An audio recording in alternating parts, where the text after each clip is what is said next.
Hello friends and welcome to JK civil services. आज की class में हम करेंगे एमसीक्यूज़ और एमसीक्यूज़ किसके होंगे जो हमने अगस्त महीने का साइंटिफिक रिसर्च कवर किया था उसके आज हम एमसीक्यूज़ करेंगे। और एमसीक्यूज़ हम कैसे करेंगे जैसा कि आपको मैंने कल भी बोला था, एक तो होंगे सिंपल वाले एमसीक्यूज़ जो बिल्कुल आपको लेक्चर से मिलेंगे जो मैंने लेक्चर दिया था। उसके बाद आएंगे statement based MCQs. Statement based MCQs भी मैं इसलिए रखता हूँ, ज़्यादा नहीं रखता हूँ, 2-3 ही रखता हूँ क्योंकि पिछले कुछ एग्जाम्स जो हुए थे उनमें ऐसे क्वेश्चंस आए थे। तो इसलिए जब आप जेके पीएसआई का एग्जाम देखेंगे वो लेवल 6 का पोस्ट है, पोस्ट भी बड़ी है, तो वहाँ पे टफ एग्जाम की जो लेवल भी होगी वो भी अच्छी खासी होगी। तो इसलिए हमें स्टेटमेंट बेस्ड क्वेश्चन को भी साथ साथ ट्राई करते रहना चाहिए। चलिए शुरू करते हैं आज की क्लास पहले एमसीक्यू के साथ। जो which aircraft was used to test the Gaurav long range glide bomb.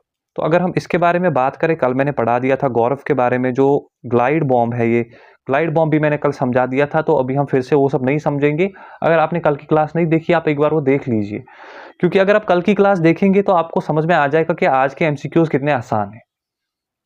तो इसका क्या आंसर होगा? मिग 29, तेजस, राफेल या SU-30 MK1? जल्दी से आंसर बता दीजिए, इसका क्या आंसर होगा? ये बिल्कुल आपको इसका आंसर होगा डी, SU-30 MK1। ये रहा इसका आंसर। अब चलते हैं हम आगे अगले क्वेश्चन पे। Where was the long range glide bomb Gaurav developed? कहां पे बनाया था ये? देखिए इसमें जो ऑप्शन है ये शायद आपको कंफ्यूज कर दे, लेकिन मैंने कल ये पढ़ाया था तो इसको आप आंसर तो कर सकते हैं, क्योंकि नॉर्मली जब आप देखेंगे ऐसी चीजें सारी कहाँ पे बनती है, DRDO पुणे में। लेकिन इसका ये आंसर नहीं है, इसमें इसने नहीं बनाया था, इन्होंने बस इसको सक्सेसफुली लॉन्च किया था, तो वो अलग चीज है, इसलिए इसमें कंफ्यूज नहीं होना, क्योंकि DRDO ने लॉन्च तो किया था लेकिन बनाया नहीं था। बनाया किसने था? RCI हैदराबाद ने। हैदराबाद ने इसको बनाया था, लॉन्च बाद में DRDO ने किया था। तो इसलिए इन दो चीजों में आप कंफ्यूज नहीं होना, ठीक है। ये था हमारा question number 2।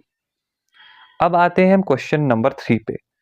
Which under water structure in Indian Ocean is located along the south west Indian ridge?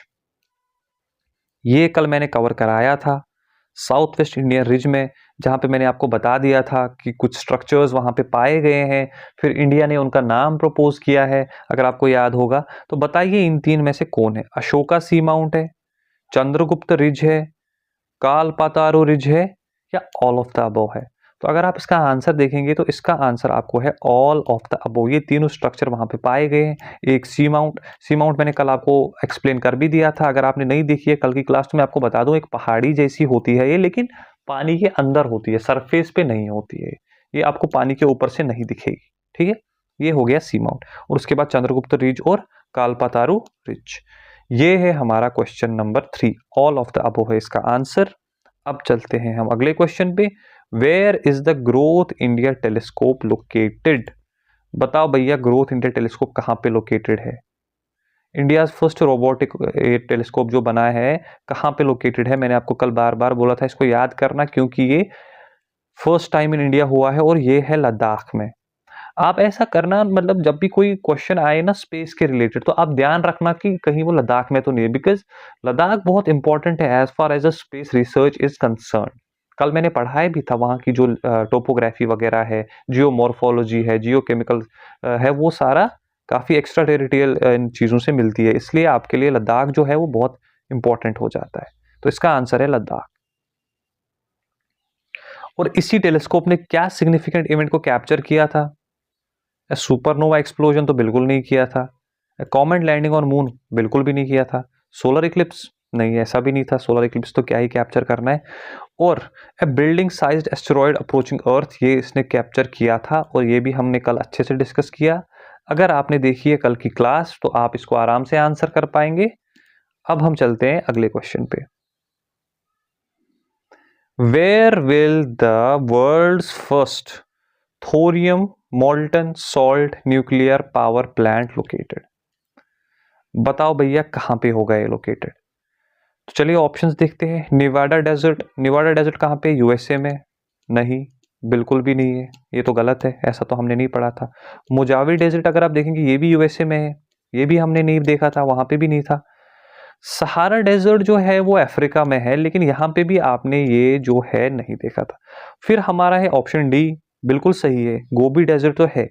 लेकिन साथ में आपको मैंने बताई थी एक बात, गोबी डेजर्ट के साथ हमारे माइंड में आ जाता है शायद ये मंगोलिया में होगा, क्योंकि गोबी डेजर्ट के साथ नॉर्मली हम मंगोलिया को ही एसोसिएट करते हैं, पर ऐसा नहीं है, गोबी डेजर्ट में है। और ये किसने किया है?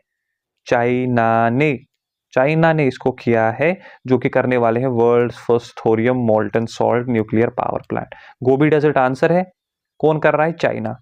तो ये दोनों चीजें आप याद रखेंगे। अब देखते हैं हम, what cooling method will the thorium molten salt nuclear power plant use instead of water? यहीं से बोल रहा है आपको, instead of water, पानी का यूज तो नहीं करेगा, तो क्या यूज करेगा? हीलियम करेगा? क्या बात करे, हीलियम थोड़ी होता है। हाइड्रोजन गैस करेगा? नहीं। एयर कूलिंग तो नहीं होगी भाई, इतनी तो अभी एडवांस टेक्नोलॉजी है नहीं कि इतना कर ले। लेकिन हाँ, लिक्विड सॉल्ट और कार्बन डाइऑक्साइड जो है उसमें यूज होगा। ये है आपका सही answer, that is option B. ये हो गया क्वेश्चन नंबर 7। इजी क्वेश्चन है ना, आपको भी लग रहा होगा इजी क्वेश्चन है अगर आपने कल की क्लास देखी है। अगर नहीं देखी है तो शायद आपको लगे कि मुश्किल हो रही है, पर आप कल की क्लास देखो, फिर देखो कितने आसान क्वेश्चन हैं ये। अब आते हैं हम अगले इंपॉर्टेंट क्वेश्चन पे। Miniature plant genome editing tool जो आईकार ने बनाया है उसका क्या नाम है? तो चलिए बताइए। रेडियोजीन? ऐसा बिल्कुल भी नहीं है। क्रिस्पर कैस9 है, देखिए यहाँ पे कंफ्यूज नहीं होना, क्रिस्पर कैस9 जो है वो जीनोम एडिटिंग टूल है, बिल्कुल है, लेकिन वो मिनिएचर नहीं है। ये पॉइंट आप याद रखना, मिनिएचर वो नहीं है। उसके लिए जो स्ट्रैंड चाहिए होती है वो होती है बड़ी। आप मान लो 1000 बेस पेयर की हो सकती है या कुछ भी ऐसा। ये बेस पेयर क्या होता है, क्या होता है, ये मैंने कल लेक्चर में आराम से समझाया था। अब उसको फिर से यहाँ पे हम समझेंगे तो टाइम काफी ज्यादा जाएगा। तो आप इसका आंसर बताओ कि क्या होगा। इसका आंसर होगा ऑप्शन बी, ISDRA2TNPB। ये है आपका सही आंसर। क्रिस्पर कैस9 जो है उसमें कंफ्यूज नहीं होना, वो अलग है। अब आपके पास इसी के रिलेटेड एक और क्वेश्चन पूछा गया है कि इसको किस बैक्टीरियम से निकाला गया है, कहां से इसको डिराइव किया गया है। ISDRA2TNPB जो है इसको कहां से डिराइव किया गया है? इकोलाई? नो। इकोलाई जो गट बैक्टीरिया नहीं। Bacillus subtilis? बिल्कुल नहीं। स्यूडोमोनास ऑर्गेनिस? बिल्कुल भी नहीं। तो इसका आंसर क्या होना चाहिए फिर? ऑप्शन सी, डीनोकोकस रेडियोडुरेंस, ये इसका आंसर है। ये मैंने कल पढ़ाया है, तो आप इसका आंसर आराम से कर सकते हैं। अब चलते हैं हम क्वेश्चन नंबर 10 पे। आप इनके क्वेश्चंस को अटेम्प्ट करने के बाद मुझे स्कोर अपना कमेंट्स में बता देना कि आपने कितना स्कोर किया है। होपफुली 20/20 कर ले आप। What additional units were inaugurated along with the Maritime Rescue Coordination Center in Chennai? ये जो Maritime Rescue Coordination Center Chennai में इनॉग्रेट हुआ था, ये किया था डिफेंस मिनिस्टर राजनाथ सिंह ने। ये मैंने कल पढ़ा दिया था आपको, इन्होंने इसको इनॉग्रेट किया था। तो अभी क्वेश्चन ये है कि इसके साथ मैंने ये भी बोला था कि और 2 सेंटर्स जो हैं, एडिशनल यूनिट्स वहां पे इनॉग्रेट किए गए थे। तो कौन कौन सा है वो? तो coastal petrol units and environmental monitoring centre नहीं, एनवायरमेंटल मॉनिटरिंग तो इसमें मोस्टली नहीं आएगा। न्यूक्लियर रिसर्च फैसिलिटी, या न्यूक्लियर के साथ इसका ऐसा लेना देना होगा नहीं अभी, क्योंकि हम किसके बारे में बात करें? मैरीटाइम रिसोर्सेज के बारे में। Coastal surveillance centre, maritime command centre हो सकता है, लेकिन इसका आंसर जो है वो हमारा ऑप्शन बी है, regional marine pollution response centre, RMPRC और coast guard air enclave. Coast guard air enclave है, ये इसका आंसर है। ये 2 जो है लॉन्च किए गए थे इसके साथ। अब चलते हैं हम अगले क्वेश्चन पे। Where was the coast guard air enclave inaugurated? ये अच्छा क्वेश्चन है, क्योंकि मैं आपको समझाता हूं इसमें क्या अच्छा है। क्योंकि RMPRC जो अभी मैंने पढ़ाया था आपको, जो एडिशनल यूनिट लॉन्च हुआ था वो चेन्नई में हुआ था, ठीक है। ये भी चेन्नई में लॉन्च हुआ था, इनॉग्रेट हुआ था। इसके साथ साथ जो आपने इससे पहले इस क्वेश्चन में ये भी देखा ना, MRCCB, ये भी चेन्नई में हुआ था। लेकिन आपको यहाँ पे क्या पूछा गया है? कोस्ट गार्ड एयर एनक्लेव कहाँ पे हुआ था? क्योंकि वो 2 थे, टोटल 3 हुए थे। 3 में से जब आप देखेंगे अरे 2 तो चेन्नई में थे, तो तीसरा भी चेन्नई में ही होगा। तो ऐसा नहीं है, ये चेन्नई में नहीं था। तो यहाँ पे आप गलती नहीं करना, ये लॉन्च हुआ था पुडुचेरी में। तो ये आप ध्यान से याद रखना, इसका ऑप्शन होगा बी, पुडुचेरी। यहां पे गलती नहीं होनी चाहिए। ये बताइए इसका answer, which policy has the union cabinet approved to foster high performance biomanufacturing. इसमें मैंने आपको कल बायो मैन्युफैक्चरिंग के बारे में बताया भी था और इसमें मैंने थोड़ा बहुत एक्सप्लेन भी किया था कि कुछ 3 चीज़ें इसमें होती हैं। तो इसका आप आंसर आराम से कर सकते हैं। यहाँ पे E3 जो आप देख रहे हैं, बायो E3 पॉलिसी, ये कल मैंने आपको पढ़ाया था। E3 का क्या मतलब था, आपको इसमें 3 ई आते थे, इकोनॉमी आ रहा था, एनवायरनमेंट आ रहा था और एम्प्लॉयमेंट आ रहा था। ये 3 ई थे। तो ये बायो E3 पॉलिसी है, यूनियन कैबिनेट ने अप्रूव कर दी है ताकि हाई परफॉर्मेंस बायो मैन्युफैक्चरिंग की जाए। ये हमने कल पढ़ा था, कल के टॉपिक में। अब आते हैं हम अगले क्वेश्चन पे। What is the name of India's first. सबसे इंपॉर्टेंट तो ये है कि इंडियाज फर्स्ट है तो चांस है इसमें से क्वेश्चन आएगा। रियूजेबल है, हाइब्रिड रॉकेट है। रियूजेबल है तो इससे क्या होगा, रियूजेबल का कल मैंने आपको यूज बताया था। अगर रियूजेबल है तो इससे कितना कॉस्ट बचेगा, मतलब किसी चीज को आप बार बार यूज करोगे, नई खरीदने की जरूरत ही नहीं है, तो आप तो इससे बहुत सारे पैसे बचाओगे। तो हाइब्रिड रॉकेट। पृथ्वी बिल्कुल भी नहीं है। अग्नि, अग्नि 10 है, वैसे आप यहाँ पे देखिए अग्नि 10 लिखा हुआ है, ये भी नहीं है। विक्रम फर्स्ट, बिल्कुल नहीं, विक्रम भी नहीं है। तो बचा क्या, रूमी 1। ये है आपका आंसर, रूमी 1 इसका आंसर है, जो कि इंडिया का पहला रियूजेबल हाइब्रिड रॉकेट है। ठीक है, चलिए आगे बढ़ते हैं। What eco-friendly system is used in the Rumi 1 rocket for safe recovery of its components? अब बताओ भैया इसका क्या आंसर होगा कि इस जो रूबी में जो कंपोनेंट है, जैसा कि मैंने आपको कल बताया था कि इसका एक कंपोनेंट है जो रॉकेट को फायर करने के बाद वापस से अर्थ पे आएगा एक पैराशूट की वजह से। एक पैराशूट खुलेगा, पैराशूट खुल गया, फिर वो इसको वापस अर्थ पे लेके आएगा। तो वो कैसे आएगा, इसका क्या आंसर होना चाहिए बताओ। ये जो पैराशूट यहाँ पे आप देख रहे हैं ना, ये पैराशूट कैसे आएगा अर्थ पे, कैसे इस कंपोनेंट को वापस लेके आएगा। ये कल पढ़ा था हमने। सोलर पावर्ड रिकवरी सिस्टम तो नहीं है, बिल्कुल भी नहीं है। मैग्नेटिक रिट्रीवल सिस्टम है ही नहीं। वाटर एक्टिवेटेड पैराशूट, अभी यार वाटर वहां पे कैसे लाओगे। तो CO2 ट्रिगर्ड पैराशूट सिस्टम जो है, ये इसका आंसर है। और ये इसलिए काफी ज्यादा कॉस्ट एफिशिएंट भी है क्योंकि ये CO2 ट्रिगर्ड पैराशूट सिस्टम है, तो इसमें खर्चा बहुत कम आएगा। और CO2 ट्रिगर्ड है तो रिकवरी भी पैराशूट की बहुत आराम से हो जाएगी। ये है हमारा क्वेश्चन नंबर 14 का answer, option B, CO2 triggered parachute system. Question number 15 heaviest antimatter particle के बारे में है। What is the name of the heaviest antimatter particle discovered. आपको मैंने कल एंटी मैटर के बारे में पढ़ा दिया था कि जो मैटर का एंटी होता है, मास इसका सेम होता है जैसा कि मैटर का होता है, लेकिन इसका चार्ज जो है वो सेम नहीं होता है जैसा कि मैटर का होता है। जैसे कि प्रोटॉन का जो एंटी मैटर होगा, इसका एंटी होगा, उसका चार्ज नेगेटिव होगा लेकिन मास उसका सेम होगा जैसा कि प्रोटॉन का है। तो ये मैंने कल आपको पढ़ाया था। अभी मैंने आपको ये भी बताया था कि हेवीएस्ट एंटी मैटर पार्टिकल को डिस्कवर किया गया है। अब बताओ यहाँ पे क्या आंसर होगा उसका। एंटी मैटर 10 तो भाई कैसे होगा एंटी मैटर 10, एंटी प्रोटॉन तो होगा नहीं। एंटी हाइड्रोजन और एंटी हाइपर हाइड्रोजन में आपका कंफ्यूजन हो सकता है, तो इसका आंसर आपको मैं बता दूं, ये मैंने पढ़ाया भी है वैसे, anti hyper hydrogen 4। Anti hyper hydrogen 4, ठीक है। एंटी हाइड्रोजन, जल्दबाजी में गलती नहीं कर देना कि एंटी हाइड्रोजन देख लिया मार्क कर दिया, नहीं, एंटी हाइपर हाइड्रोजन है, ठीक है। एंटी हाइपर हाइड्रोजन 4 इसका आंसर है। और आप मुझे बताइए कि जो 4 है ना, इसमें क्या 4 चीजें हैं, ये भी मैंने कल पढ़ाया था आपको। अच्छा चलो वो भी बाद में देखते हैं, एक क्वेश्चन मैंने उस पर भी रखा हुआ है आगे, ठीक है। Where was the heaviest antimatter particle, जो हमने अभी डिस्कस किया था, एंटी हाइपर हाइड्रोजन 4 कहाँ पे डिस्कवर हुआ था। यहाँ पे जो आप नीचे नाम देखेंगे ना, तो ये सारे ही बहुत इंपॉर्टेंट ऑर्गेनाइजेशन है। सबसे पहले तो नासा को हटा दो, क्यों, क्योंकि ये स्पेस के साथ डील करती है, ठीक है। सर्न हो सकता है लेकिन हमारा ये आंसर है नहीं। टोक्यो इंस्टीट्यूट ऑफ टेक्नोलॉजी हो सकता है लेकिन ये भी नहीं है। तो इसका आंसर है relativistic heavy ion collider, New York. ये इसका आंसर है, ऑप्शन बी। यहां पे ये डिस्कवर किया गया था, एंटी हाइपर हाइड्रोजन 4।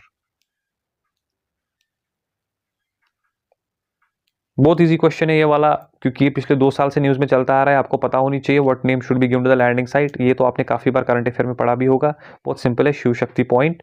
ये लैंडिंग साइट थी, विक्रम पॉइंट वगैरह नहीं है, विक्रम इसका जो लैंडर है, ठीक है। मून लाइट रिज तो बिल्कुल भी नहीं है, और ल्यूनर पीक तो पीक है, तो वहां पे तो क्या ही लैंड करना है। तो इसका आंसर है शिव शक्ति पॉइंट। ये शिव शक्ति पॉइंट आप याद रखना, क्योंकि आपको चंद्रयान 4 में भी आगे चल के देखना है इसका क्या इंपॉर्टेंस है वहां पे, ठीक है। वो हम देखेंगे कल की क्लास में।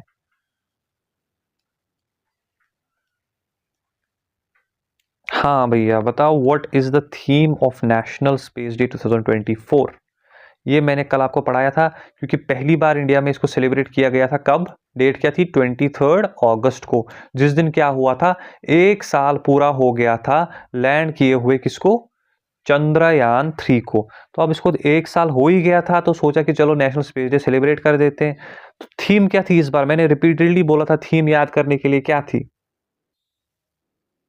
इसकी थीम? थी option B, touching lives while touching the moon, India's space saga. Theme याद रखो, क्योंकि आपका जो एक सेगमेंट रहता है ना एग्जाम में, डेज एंड थीम्स का होता है, तो उसमें कोई डे दे देंगे, वहां पे थीम पूछेंगे, तो आपको पता होनी चाहिए कि नेशनल स्पेस डे की थीम पूछ ली, तो आपको पता होनी चाहिए। भले ही ये साइंटिफिक रिसर्च की क्लास है, लेकिन अगर आपको कुछ एडिशनल फायदा मिल रहा है तो ले लो ना, क्या टेंशन है, ले लो जितना फायदा मिलता है। अब हम आते हैं अपने आखिरी 2-3 क्वेश्चंस पे, जो कि होंगे स्टेटमेंट बेस्ड, तो इसलिए इन पे हम देंगे ध्यान अच्छे से। पहला statement, Rumi 1 is India's first reusable hybrid rocket. जब भी स्टेटमेंट बेस्ड क्वेश्चन आए ना, एक एक चीज को अच्छे से पढ़ा करो, क्योंकि अगर एक ही चीज कहीं पे गलत होगी तो पूरा स्टेटमेंट हो जाता है गलत। तो रूमी 1 है क्या इंडिया का पहला रीयूजेबल? बिल्कुल है, सही कह रहे हो। दूसरा option, India it was developed by Kerala based startup space zone India in collaboration with Martin groups. देखो सर, एक एक चीज मैंने क्यों बोला था पढ़ने के लिए। अगर आप देखेंगे इनकी कोलैबोरेशन स्पेस जोन इंडिया की थी मार्टिन ग्रुप के साथ, बिल्कुल सही है। लेकिन अगर आपने ध्यान दिया होगा कल की क्लास पे, तो मैंने बोला था ये केरला बेस्ड स्टार्टअप नहीं था, केरला का नहीं था, तमिलनाडु का था। अगर आपको याद होगी, ये तमिलनाडु बेस्ड स्टार्टअप था। तो इसलिए मैंने स्टेटमेंट बेस्ड क्वेश्चन लाए, ताकि आप ऐसे एक एक वर्ड को अलग अलग पढ़ सको और समझ सको कि ऐसे भी क्वेश्चन आएगा। जब एग्जामिनर को टफ क्वेश्चन डालना होगा तो वो इसी तरह पूछेगा, और अगर आप टफ क्वेश्चन कर गए तो आप दूसरों से आगे तो चले ही जाओगे, तो ये हो जाएगा गलत। भले ही कोलैबोरेशन इन दोनों के बीच में थी, लेकिन ये था तमिलनाडु बेस्ड, तो इसलिए आप इसमें लिखेंगे statement 1 is true but statement 2 is false. ठीक है, अब चलते हैं हम क्वेश्चन नंबर 20 पे, एक और statement based question. The world's first thorium molten salt nuclear power plant will be launched in Gobi desert by Mongolia in 2025।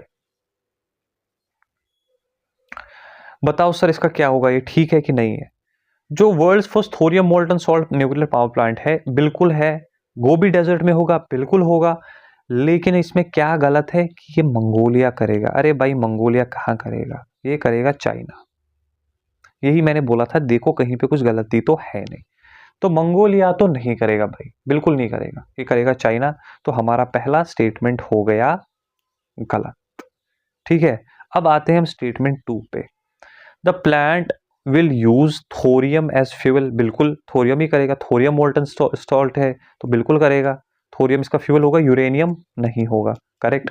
And requires water for cooling, water ऐसा तो हमने नहीं पढ़ा था। इसमें क्या कूलिंग के लिए यूज होगा? Molten salt. तो इसलिए ये पार्ट इसका है गलत। मतलब ये कि ना पहला स्टेटमेंट सही है ना दूसरा स्टेटमेंट सही है, दोनों स्टेटमेंट गलत है। तो both statements 1 and 2 are false. आपका आएगा ऑप्शन डी कि ये दोनों है गलत। अब चलते हैं हम आज के लास्ट क्वेश्चन पे, क्वेश्चन नंबर 21। स्टेटमेंट पहला, the heaviest antimatter particle anti hyper hydrogen 4, नाम ठीक है क्या, पहले ये चेक करो। बिल्कुल है। Was discovered at relativistic heavy ion collider in New York, अच्छा वहां पे हुआ था, बिल्कुल हुआ था। अभी हमने ये क्वेश्चन किया था।